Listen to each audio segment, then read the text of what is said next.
ಅನ್ನದಾತ ಕನ್ನಡ ಸುದ್ದಿವಾಹಿನಿಗೆ ಆತ್ಮೀಯ ಸ್ವಾಗತ. ಪ್ರಿಯ ವೀಕ್ಷಕರೇ, ಯಡೂರಿನಲ್ಲಿ ವೈಭವದ ಮಹಾಕುಂಭಾಭಿಷೇಕ ಮತ್ತು ಪಂಚರಾಜಗೋಪುರಗಳ ಲೋಕಾರ್ಪಣೆ.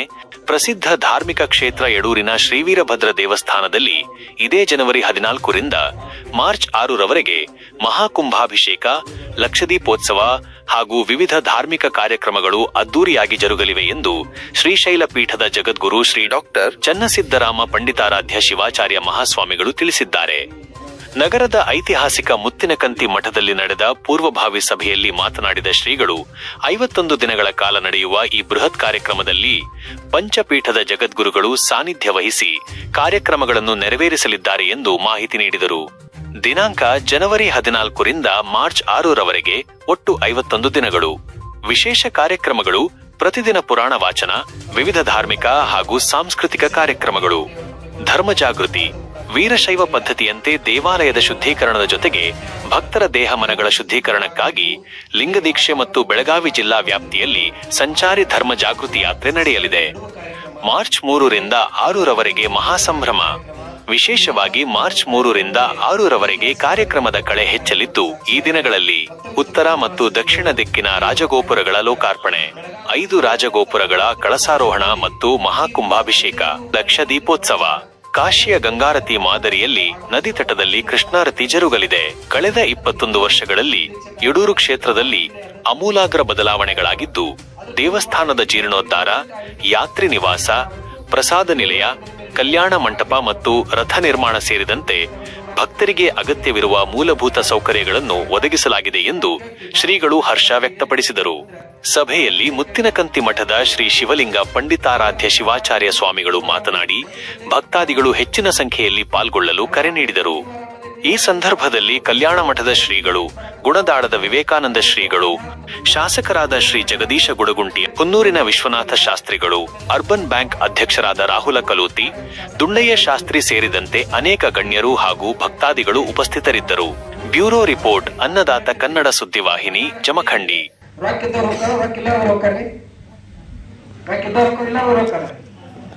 ರೊಕ್ಕಿದ್ದವರಷ್ಟೇ ಬಂಗಾರ ಅಂಗಡಿ ಹೋಗ್ತಾರೆ. ಯಾರಲ್ಲಿ ಆಧ್ಯಾತ್ಮ ಶಕ್ತಿ ಅನ್ನುವಂಥದ್ದು ಜಗದ್ಗುರು ಮಹಾಸಂಘದವರು ಬರ್ತಾರೆ.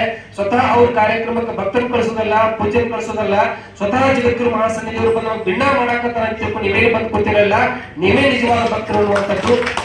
ತಮ್ಮ ಕಾರ್ಯ ಏನು ಅನ್ನುವಂಥದ್ದು ನಮ್ಮ ಶಾಸಕರು ಹೇಳಿದ ಹಾಗೆ ನಾವು ಒಬ್ಬೊಬ್ಬರು 100 ಮಂದಿಗೆ ಇದನ್ನು ಪ್ರಚಾರ ಮಾಡುವಂತ ಕಾರ್ಯಕ್ರಮದಿಂದ ಆಗಬೇಕು. ನಾವು ನೀವು ಎಲ್ಲರೂ ಕೂಡಿಕೊಂಡು ಜಗದ್ಗುರು ಮಹಾಸಂಘದವರ ಮಾರ್ಗದರ್ಶನ ಮಾಡಿದಂತೆ ಆ ಕಾರ್ಯಕ್ರಮವನ್ನ ಸುವರ್ಣಾಕ್ಷರಗಳಲ್ಲಿ ಬರೆದಿರುವಂತ. ಅವ್ರ ಹೆಸರು ಏನೈತಿ? ಸಿದ್ದರಾಮ ಐತಿ.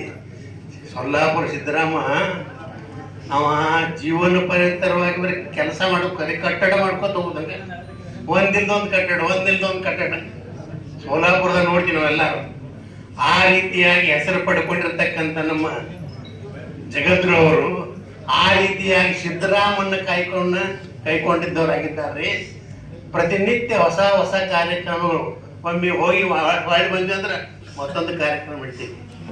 ಈ ರೀತಿಯಾಗಿ ಕಾರ್ಯಕ್ರಮ ಹಮ್ಮಿಕೊಂಡಿರ್ತಕ್ಕಂಥ ಪೂಜ್ಯ ಶ್ರೀಗಳು ಅವ್ರ ಬಹುಶಃ ಯಾರಿಗೂ ಗೊತ್ತಿದ್ದಿಲ್ಲ. ಮೊದಲ ಈ 25 ವರ್ಷಗಳಿಂದ ನಮ್ಮ ಪಟ್ಟಾಭಿಷೇಕ ಕಾಲಕ್ಕೆ ಸಿದ್ದರಾಮ ದೇವ್ರು ಅಂದ್ರೆ ಯಾರು ಗೊತ್ತಿದ್ದಿಲ್ಲ, ನನಗೂ ಗೊತ್ತಿದ್ದಿಲ್ಲ. ನಾವು ಪಟ್ಟಾಭಿಷೇಕ ಜಗದ್ಗುರುಗಳ ಒಂದು ಮಹಾಕಾರ್ಯ ಹಿಪ್ಪರಿಯಾಗಿ ಪಟ್ಟಾಭಿಷೇಕ, ಹಿಪ್ಪರಿಯಾಗಿ 3 ವರ್ಷ ಆದ್ಮೇಲೆ ಯಡೂರಾಗಿ 3 ವರ್ಷ ಆದ್ಮೇಲೆ ಶ್ರೀಶೈಲ ಜಗದ್ಗುರು. ಈಗ ಪ್ರಮೋಷನ್ ಆ ಎಲ್ಲ ಕಾರ್ಯಕ್ರಮ ಇದ್ದಾವನ ಇದೀನಿ, ಒಟ್ಟು ಬಿಟ್ಟೇ ಇಲ್ಲ. ಈ ರೀತಿ ಆಗಿರ್ತಕ್ಕಂಥ ಈ ಪ್ರಮೋಷನ್ ಯಾರಿಗೆ ಆಕೈತಿ ಅಂದ್ರೆ ಕೆಲಸ ಮಾಡೋರ್ಗೆ ಕುಂಡ್ರವ್ರಿಗೆ ಹಂಗಿಲ್ಲ, ಕುಂತು ಮಾತಾಡೋರಿಗೆ ಕೆಲಸ ಹಂಗಿಲ್ಲ. ಅಲ್ಲ, ಈ ಪ್ರಮೋಷನ್ ಆಗೋದು ಯಾರಿಗಪ್ಪ ಅಂತಂದ್ರೆ ಉತ್ತಮ ಕೆಲಸಗಳು ಮಾಡೋದ್ರ ಮುಖಾಂತರವಾಗಿ ಮೇಲ್ದರ್ಜೆಗೆ ಹೋಗ್ತಕ್ಕಂಥವ್ರು ಅಂತ ಜಗದ್ಗುರು. ಶ್ರೀಶೈಲದಲ್ಲಿಯೂ ಕೂಡ ಅನೇಕ ಕಾರ್ಯಕ್ರಮ ಹಮ್ಮಿಕೊಂಡಾರ, ನೀವೆಲ್ಲ ನೋಡ್ತಾ ಇದ್ದೀರಿ. ಈಗ ಯಡೂರಲ್ಲಿ ಕೂಡ ನಾ ಯಾವಾಗ ಹೋಗಿಲ್ಲ, ಹೋದ ಒಂದು ಕಟ್ಟಡ ಬೇರೆ ದ್ವಾದ ಒಂದು ಬೇರೆ ಇರ್ತೈತಿ. ಈ ರೀತಿಯಾಗಿ ಡಿಪ್ರಿಯಲ್ಲಿ ಕೂಡ ಏನಿದ್ದಿದ್ದಿಲ್ಲ, ಅಲ್ಲಿಯೂ ಶಾಲೆ ಕಾಲೇಜು ಎಲ್ಲ ಡಿಪ್ರಿ ಮಟ್ಟಿಗೆ ಏನೇನು ಆಗ್ತಿದ್ದಿಲ್ಲ. ಜಗತ್ತೊಳಗೆ ದೊಡ್ಡ ಆಸ್ತಿಯಾಗಿ ಪರಿಣಮಿಸಿದ್ದಾರೆ ಅಂಥವ್ರು ಏನು ಯಡೂರಲ್ಲಿ ಹಮ್ಮಿಕೊಂಡಿದ್ದಾರೆ.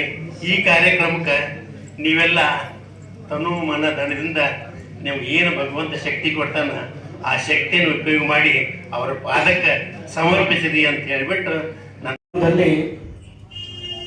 ಆರಾಧ್ಯ ಗುರುಗಳನ್ನು ಸ್ಮರಣೆ ಮಾಡಿಕೊಂಡು ರೇಣುಕಾದಿ ಪಂಚಾಚಾರ್ಯರನ್ನು ಬಸವಾದಿ ಶಿವಶರಣರನ್ನು ಕೂಡ ಸ್ಮರಣೆ ಮಾಡ್ತಾ ಇವತ್ತು ಜಮಖಂಡಿಯ ಮಹಾನಗರದಲ್ಲಿ ಒಂದು ನಮಗೆಲ್ಲರೂ ಕೂಡ ಒಂದು ಶಿವಯೋಗ ನಂಬಬೇಕು. ಯಾಕಂದರೆ ಸಾಕ್ಷಾತ್ ಶಿವನ ಸ್ವರೂಪದಲ್ಲಿರ್ತಕ್ಕಂಥ ಜಗದ್ಗುರು ಮಹಾಸನ್ನಿಧಿಯವರು ನಮಗೆಲ್ಲರಿಗೂ ಕೂಡ ದರ್ಶನ ಆಶೀರ್ವಾದವನ್ನು ದಯಪಾಲಿಸ್ತಾ ಇದ್ದಾರೆ. ಈ ತನ್ನಿಮಿತ್ತವಾಗಿ ಇವತ್ತು ಇಲ್ಲಿ ನಡೆದಿರ್ತಕ್ಕಂಥ ಒಂದು ಪೂರ್ವವಾಹಿ ಸಭೆ ಅಂದರೆ ಯಡೂರು ಕ್ಷೇತ್ರದಲ್ಲಿ ಇನ್ನೇನು ಬರುವಂತಹ ಮಾರ್ಚ್ 3ನೇ ತಾರೀಕು ಹಿಡ್ಕೊಂಡು 6ನೇ ತಾರೀಕುವರೆಗೂ ಕೂಡ ಬಹಳ ವಿಶೇಷವಾದಂಥ ಕಾರ್ಯಕ್ರಮ ಅಲ್ಲಿ ಜರುಗ್ತಾ ಇದೆ. ಮಹಾಕುಂಭಾಭಿಷೇಕ, ಲಕ್ಷ ದೀಪೋತ್ಸವ ರೂಪರೇಷೆ ಮೂಲಕ ತಿಳಿಸಿದ್ದಾರೆ. ಅಂತಹ ಒಂದು ಜಗದ್ಗುರು ಮಹಾಸನ್ನಿಧಿಯವರ ದಿವ್ಯ ಸಾನ್ನಿಧ್ಯದಲ್ಲಿ ನಡೀತಕ್ಕಂಥ ಧರ್ಮ ಸಮಾರಂಭಕ್ಕೆ ಇವತ್ತು ಜಮಖಂಡಿಗೆ ಯಾಕೆ ಬಂದಾರಂತಂದ್ರೆ ತಮಗೆಲ್ಲ ಆಮಂತ್ರಣವನ್ನ ನಮ್ಮ ಉತ್ತರ ಕರ್ನಾಟಕದಲ್ಲಿ ವಿಶೇಷವಾಗಿ ಜಮಖಂಡಿ ಮೇಲೆ ಜಗದ್ಗುರು ಮಹಾಸನ್ನಿಧಿಯವರ ಒಂದು ಆಶೀರ್ವಾದ ಬಹಳಷ್ಟಿದೆ. ಯಾಕಂದ್ರೆ ಇದೇ ಒಂದು ಕೃಷ್ಣಾ ತೀರದಲ್ಲಿ ಅಂದ್ರೆ ನಮ್ಮ ಹಿಪ್ಪರಿಗೆ ಗ್ರಾಮದಲ್ಲಿ ಜನಿಸಿ ಇವತ್ತು ಯಡೂರು ಕ್ಷೇತ್ರಕ್ಕೆ ಒಡೆಯರಾಗುವುದರ ಮೂಲಕ ಅಲ್ಲಿಂದ ಶ್ರೀಶೈಲ ಕ್ಷೇತ್ರಕ್ಕೆ ಒಡೆಯರಾಗಿ ಇವತ್ತು ಸಮಾಜವನ್ನ ಧರ್ಮವನ್ನ ಸಂರಕ್ಷಣೆ ಮಾಡ್ತಕ್ಕಂಥ ಕೆಲಸವನ್ನ ಜಗದ್ಗುರು ಮಹಾಸನ್ನಿಧಿಯವರು ಮಾಡ್ತಾ ಬಂದಿದ್ದಾರೆ.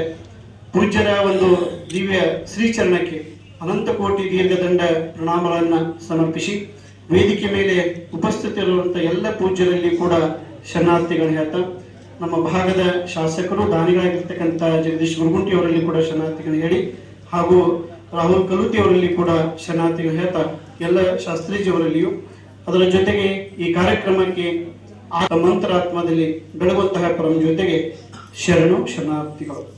ಈ ಕಾರ್ಯಕ್ರಮದ ಕುರಿತು ಪ್ರಾಸ್ತಾವಿಕವಾಗಿ ಗುರುಗುಂಟಿ ಸರ್ ಅವರು ಕೂಡ ಹೇಳಿದ್ದಾರೆ. ತಮಗೆಲ್ಲ ಗೊತ್ತಿದೆ, ಇವತ್ತು ಯಾವಾಗ ಹಿಪ್ಪರಗಿ ಕ್ಷೇತ್ರಕ್ಕೆ ಜಗದ್ಗುರು ಮಹಾಸನ್ನಿಧಿಯವರು ಅಧಿಕಾರವನ್ನ ಸ್ವೀಕರಿಸಿದ್ರು ಅಲ್ಲಿಂದ ಅವರ ಒಂದು ಕೆಲಸ ಆರಂಭವಾಯಿತು. ಅಲ್ಲಿ ಸಾಕಷ್ಟು ಸೇವೆಯನ್ನ ಮಾಡಿ ಇವತ್ತು ಹಿಪ್ಪರಗಿ ಕ್ಷೇತ್ರದ ಕಡೆಗೆ ಎಲ್ಲರೂ ನೋಡತಕ್ಕಂಥ ಕೆಲಸವನ್ನ ಆ ಕ್ಷೇತ್ರದಲ್ಲಿ ಕೂಡ ಮಾಡಿದ್ರು. ಅಲ್ಲಿಂದ ಜವಾಬ್ದಾರಿಯನ್ನು ಕೂಡ ಕೊಟ್ಟರು. ಈಗ ಯಡೂರು ಕ್ಷೇತ್ರದ ಜವಾಬ್ದಾರಿಯನ್ನು ಏನು ವೀರಶೈವ ಲಿಂಗಾಯತ ಧರ್ಮ ಅಂತ ನಾವೇನು ಅನ್ಕೋತೀವಿ, ಆ ಎಲ್ಲ ಧರ್ಮದ ಒಂದು ಆಚಾರದ ಇವತ್ತು ಶ್ರೀಶೈಲ ಪೀಠಕ್ಕೂ ಕೂಡ ಜಗದ್ಗುರು ಮಹಾಸನ್ನಿಧಿಯವರು ಅಧಿಕಾರವನ್ನ ವಹಿಸಿಕೊಂಡು ಅಲ್ಲಿಯೂ ಕೂಡ ಸಾಕಷ್ಟು ಕೆಲಸಗಳನ್ನು ಮಾಡ್ತಾ ಬಂದಿದ್ದಾರೆ. ಹಾಗಾಗಿ ಈ ವರ್ಷನೂ ಕೂಡ ಪ್ರತಿ ವರ್ಷನೂ ಕೂಡ ಜಗದ್ಗುರು ಮಹಾಸನ್ನಿಧಿಯವರು ಒಂದು ಕ್ಷೇತ್ರದಲ್ಲಿ ಸಾಕಷ್ಟು ಕಾರ್ಯಕ್ರಮಗಳನ್ನ ಪಾದಯಾತ್ರೆ ಮಾಡುವುದರ ಮೂಲಕ ಕೆಲಸಗಳನ್ನು ಮಾಡ್ತಾ ಬಂದಿದ್ದನ್ನ ನಾವೆಲ್ಲ ಕಾಣ್ತಾ ಬಂದಿದ್ದೇವೆ. ತಮಗೆಲ್ಲ ಗೊತ್ತಿದೆ, ಇವತ್ತಿಗೆ ನಾವೆಲ್ಲ ಬಹಳಷ್ಟು ಹೆಮ್ಮೆ ಪಡಬೇಕು. ಏನು ಅಂತಂದ್ರೆ ನಾವೆಲ್ಲ ಪಾದಯಾತ್ರೆಯನ್ನು ಮಾಡ್ತೀವಿ. ಇವತ್ತು ನಮಗೆಲ್ಲ ಪಾದಯಾತ್ರೆ ಅನೇಕ ಅವಕಾಶಗಳು, ಜವಾಬ್ದಾರಿಗಳು ಜಗದ್ಗುರುಗಳ ತಲೆ ಮೇಲೆ ಏರಿದಾವೆ. ಅವೆಲ್ಲವುಗಳನ್ನ ನಾವು ಅದೊಂದು ಪ್ರತಿಷ್ಠೆಯಂತ ಸ್ವೀಕಾರ ಮಾಡಲಾರ್ದನ ಸಮಾಜ ಸೇವೆ ಮಾಡುವಂತ ಒಂದು ದೊಡ್ಡ ಅವಕಾಶ ಅಂತ ಭಾವನೆ ಮಾಡಿಕೊಂಡು ಇಲ್ಲಿವರೆಗೆ ಅವೆಲ್ಲವುಗಳನ್ನು ನಾವು ಮುನ್ನಡೆಸಿಕೊಂಡು ಬರ್ತಾ ಇದ್ದೇವೆ. ಅದರ ಪರಿಣಾಮವಾಗಿಯೇ ಎಲ್ಲ ಕಡೆಗೂ ಕೂಡ ಅಭಿವೃದ್ಧಿ ಕಾರ್ಯಗಳು ನಿರಂತರವಾಗಿ ನಡೆದುಕೊಂಡು ಬರ್ತಾ ಇದ್ದಾರೆ.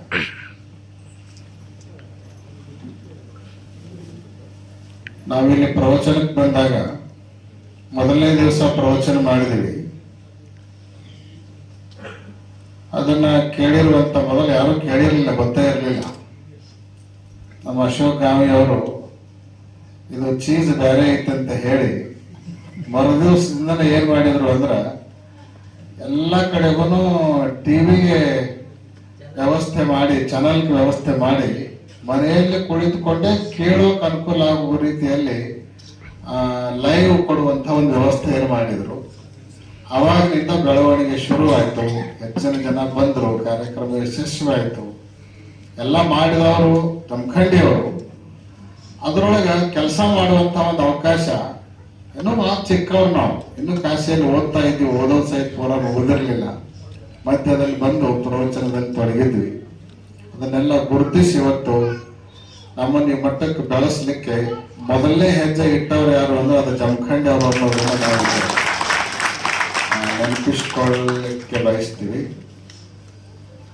ಆ ಹಿನ್ನೆಲೆಯಲ್ಲಿ ಹಿಪ್ಪರಿಗೆ ಮಟ್ಟ ಪಟ್ಟ ಆದಮೇಲೆ ಯಡೂರು ಮಠಕ್ಕೆ ಹೋಗುವಂತ ಒಂದು ಅವಕಾಶ ಸಿಕ್ತು. ಅಲ್ಲಿ ಹೋದ್ಮೇಲೆ ಕೆಲವೇ ವರ್ಷಗಳಲ್ಲಿ ಲಿಂಗೈಕ್ಯ ಉಮಾಪತಿ ಜಗದ್ಗುರುಗಳವರು ಪೀಠದ ಸಲುವಾಗಿ ಅಪೇಕ್ಷೆಯನ್ನು ವ್ಯಕ್ತ ಮಾಡಿದರು. ಅವಾಗ ಆಕ್ಚುಲಿ ನಾವು ಬೇಡ ಅಂತಿದ್ವಿ, ಆದರೂ ಕೂಡ ನಮ್ಮ ಮೂಲ ಪೀಠ ಶ್ರೀಶೈಲ, ಹಿಪ್ಪರಗಿ ಶ್ರೀಶೈಲದ ಶಾಖಾ ಮಠ, ಇದು ಶ್ರೀಶೈಲ ಶಾಖಾ ಮಠ, ಮುತ್ತಿನ ಕಂತಿ ಮಠನು. ಅವರು ನಾವು ಹೇಳಿದ್ದನ್ನು ಕೇಳಬೇಕು ಅಂತ ಹೇಳಿ ಆದೇಶ ಮಾಡಿದ ಮೇಲೆ ಅನಿವಾರ್ಯವಾಗಿ ಮಲ್ಲಿಯೂ ಸಾಕಷ್ಟು ಕೆಲಸ ಕಾರ್ಯಗಳು ನಡೀತಾ ಇರುವಂತಹದ್ದನ್ನ ಭಕ್ತ ಸ್ತೋಮ ಗಮನಿಸ್ತಾ ಇದೆ. ಇವತ್ತು ಮುಖ್ಯವಾಗಿ ಯಡೂರಲ್ಲಿ 2004 ನಾವು ಯಡೂರಿಗೆ ಹೋದ್ವಿ. ಡಿಸೆಂಬರ್ 21 ವರ್ಷ ಕಳೀತಾ ಇದ್ದಾವೆ. ಹೋದಾಗಿನಿಂದ ಅನೇಕ ಕೆಲಸ ಕಾರ್ಯಗಳನ್ನು ನಾವು ಶುರು ಮಾಡಿಕೊಂಡ್ವಿ. ಆಕ್ಚುಲಿ ದೇವಸ್ಥಾನದ ಜೀರ್ಣೋದ್ಧಾರ ಮಾಡ್ಬೇಕಂದ್ರೂ ಕೂಡ ಮೊದಲೆಲ್ಲ ಪರಿಸ್ಥಿತಿ ಹೆಂಗಿತ್ತು ಅಂದ್ರೆ ಬಂದವ್ರು ಇರೋದು ದೇವಸ್ಥಾನದಾಗನ, ಊಟನು ದೇವಸ್ಥಾನದೊಳಗನ, ಸ್ನಾನ. ನಮಸ್ಕಾರ ಅನ್ನದಾತ ವೀಕ್ಷಕರೇ, ನಮ್ಮೆಲ್ಲರ ಅನ್ನದಾತರಾದ ರೈತ ಬಾಂಧವರ ಕಥೆ, ವ್ಯಥೆ, ಸಾಧನೆ ಮತ್ತು ಸವಾಲುಗಳನ್ನು ನಿಮ್ಮ ಮುಂದಿಡಲು ನಾವು ಸದಾ ಬದ್ಧ. ಹಳ್ಳಿಗಳಿಂದ ದಿಲ್ಲಿಯವರೆಗೆ, ಹೊಲದಿಂದ ಹಿಡಿದು ಮಾರುಕಟ್ಟೆಯವರೆಗೆ ರೈತರಿಗೆ ಸಂಬಂಧಿಸಿದ ಪ್ರತಿಯೊಂದು ಮಾಹಿತಿಯನ್ನು ನಿಖರವಾಗಿ, ನಿಷ್ಪಕ್ಷಪಾತವಾಗಿ ತಲುಪಿಸುವುದು ನಮ್ಮ ಆದ್ಯತೆ. ನಿಮ್ಮ ವಿಶ್ವಾಸವೇ ನಮ್ಮ ಶಕ್ತಿ, ನಿಮ್ಮ ಪ್ರೋತ್ಸಾಹವೇ ನಮ್ಮ ದಾರಿ. ಜೈ ಕಿಸಾನ್. ಇನ್ನಷ್ಟು ಸುದ್ದಿಗಳನ್ನು ಪಡೆಯಲು ಅನ್ನದಾತ ನ್ಯೂಸ್ ಕನ್ನಡ ಚಾನೆಲ್ ಅನ್ನು ಸಬ್ಸ್ಕ್ರೈಬ್ ಮಾಡಿ, ಲೈಕ್ ಮಾಡಿ ಮತ್ತು ಶೇರ್ ಮಾಡಿ. ಧನ್ಯವಾದಗಳು.